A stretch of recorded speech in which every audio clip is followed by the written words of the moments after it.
হা হা হা।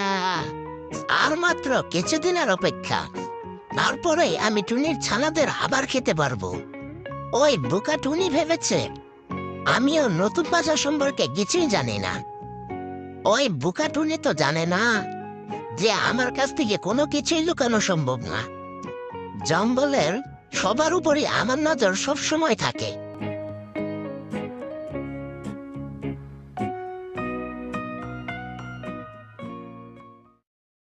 কিছুদিন পর টুনির ডিম থেকে দুটি ফুটফুটে ছানা বের হয়।